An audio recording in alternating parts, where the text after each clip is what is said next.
Good morning, good afternoon, good evening to all beautiful women in this world. I do hope that you are healthy. I hope that you are very well and your past week was successful. You have achieved whatever you wanted. If not, it is also good. The most important to be aware what kind of experience you have collected over the last week. Welcome you to another episode, Better Me for Me. Today I would like to talk about forgiveness. It's a very complex emotional aspect that most of us must probably have experienced from different sides. But I just want to refer that episode to my last one that I have made about the gratitude. And with this practice of gratitude, we are actually enabling ourselves to uncover positive emotions, expose positive experiences, and direct the focus on the things that can lead us to grow, rather than to keep us in this dark cloud, and grounding our mind in any negativity that we have experienced. Very often when we talk about gratitude or forgiveness, from the psychological aspect, we can bring to us in a concept of fixed and open mind. When we are having our specific expectations from life, we will make specific decisions that we believe that they will bring us what we really want, what we really wish. Then in life there will be some unexpected circumstance that will break us down, and we are not equipped actually well enough to deal with these kind of changes, negative change in life. When we think about forgiveness, where actually it can appear, in what kind of circumstances in our life. And here I would like actually take attention that forgiveness will most probably appear in any kind of relationships that you have in life. We will have various dimensions on a family relationship. There will be parents, aunts, uncles, and other members of family. Will be friends from schools, from life, spouse, kids, people we work with, neighbors. And I think the most important relationship that we should talk about regarding the forgiveness is relationship with ourselves. That most probably will be the most difficult one, because we have the tendency not being honest with ourselves, with the way how we perceive the environment. We will feed ourselves that the things are in front of us make us harm. We will still interpret that either we deserve for this, or this is how life has to be, because, for example, in the past we had that in family, our family is not lucky one, and so on. The next, some kind of element that is very important, while we are of course justifying why we have right to even feed ourselves with this to forgive or not to forgive, which actually leads directly to an anger. Again, negative emotions will be that we will identify people who have harmed us as bad people, people who made us angry. We will name them, we will label them as bad people. But actually we don't consider that everyone will have different personality. Are they bad because they did not meet our expectations? Or we just did not give enough attention and did not do enough efforts to understand their personalities, and then again ask ourselves, are we able to deal with this personality? Are we able to engage with this kind of personality? The way how we will respond to this kind of construct most probably will have a lot to do with our level of maturity, level of emotional intelligence, confidence, and faith. Faith that if you say no and walk away from whatever situation it is, you find yourself, you don't need to forgive, but what you have to do is just focus on yourself and live your own life. Like I mentioned, the relationship with people, with different people. And this relationship itself will be different. It will be different connection, emotional connection. And we will feel in obligation to accept the harm despite we are prisoner of our pain. And 1 year will pass, 10 years will pass, 20 years will pass, years will pass. And we will build our new relationships based on that experience. We do not serve ourselves well by becoming a prisoner of the harmful act done by third person. They harmed us, they harm us, and most probably there will be still many people who will do some negative touch to our soul. But they walk away and they live their life. They do not anchor their emotions on us. But what we do, actually we triple the pain, we triple the harm on our own.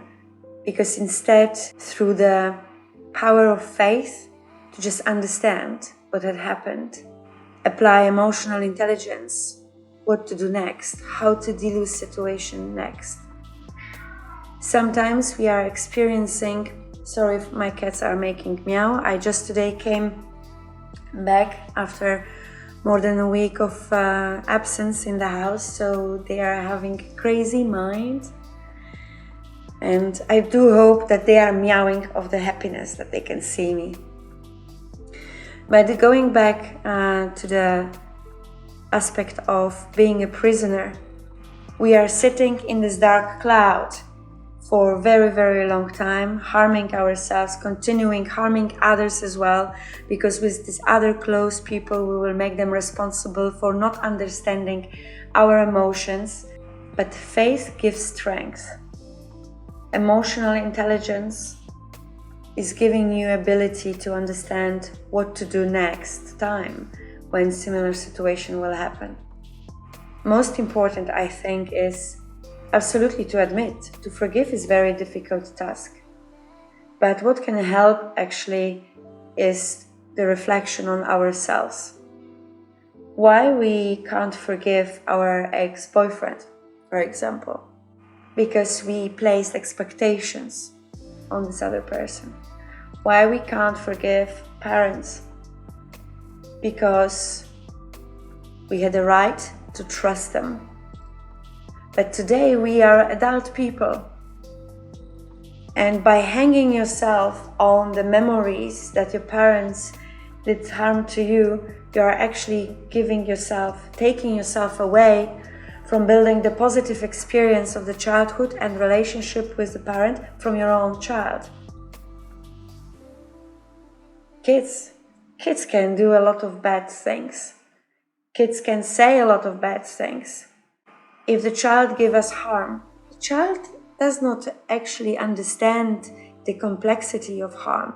Child is most probably going through own turbulences, emotional turbulences. If it is a teenager, we can triple that power of their acts, especially harmful acts. But they have right to understand themselves, and they have no other way by doing mistakes. How often I see when the child is acting out of their control, and parents actually are reactive, even in a worse emotional manner than the child did at the beginning. And it looks like the parent itself is panically forcing to teach the child to respect. It's the same with relationships. We are in a relationship, we don't find respect, and then we blame that something happened, we blame them. There are various dimensions of betrayal. Loyalty the first stage of loyalty will be when we talk bad about our partners to other people. That's a bad thing. But if you are talking bad, then what is his fault? Why we do not turn the mirror and look into our own eyes and be honest to ourselves? So you have two choices, either to accept it, this different personality of your partner, spouse, boyfriend, or you say, I'm sorry, that's the limit. I can't continue the relationship in that way. We will say sometimes it's difficult because the family relationships with aunts, uncles are good and some significant harmful done in the family. When you become an adult person, you are free. You are free, and the freedom, instead to feed in pain, with pain, you can start learning to create the content for your everyday. Either it's study, reading books, and any other things. When we are becoming adults, it sounds harsh, I know, but we became free. By law, we became free. We can cut everything what we want and go and live the way how we wish. We will not do it because we will feel obliged to be in a relationship with families, despite they did 1, 2, 3. And it's not only, the first of course thought will come for any physical harm, but not only. We will have close family members that they will steal from us. They will do any other financial damage. There's so many opportunities to do bad things to other person. And unfortunately, people, when they are looking through own ego, they do not see the limit. That's the sad thing. But the good thing is, once you become an adult, you are free. You have law behind. And instead focusing on the environment that have caused you any harm, you are free to build your own tribe, where you can start even discussing the things, what you have discovered, how you went through them, how did you feel about them. And sometimes building the tribe with similar experiences is good to have the people outside your regular circle, because these people will talk all the same, all the time. But going and meeting completely different people, this is where you can find new values, new ideas for staying alive.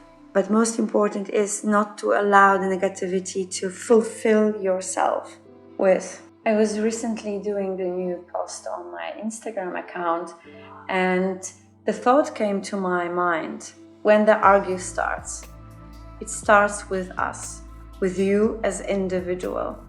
And most probably this argument will start because we do not have inner peace, because we are angry somewhere inside with our decisions, with our moment of blindness that made us accept certain characteristics of life that we are today and we are not happy with, and where there is a wide palette of forgiveness to be placed.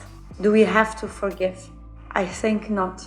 What we have to do is to accept and walk away and live our life the way how we want to have it, the way how we dream about, and definitely to have faith that we will make it. You don't need to have huge money to turn your back from dark side and walk towards the light. Be happy. because you have deserved that. Thank you.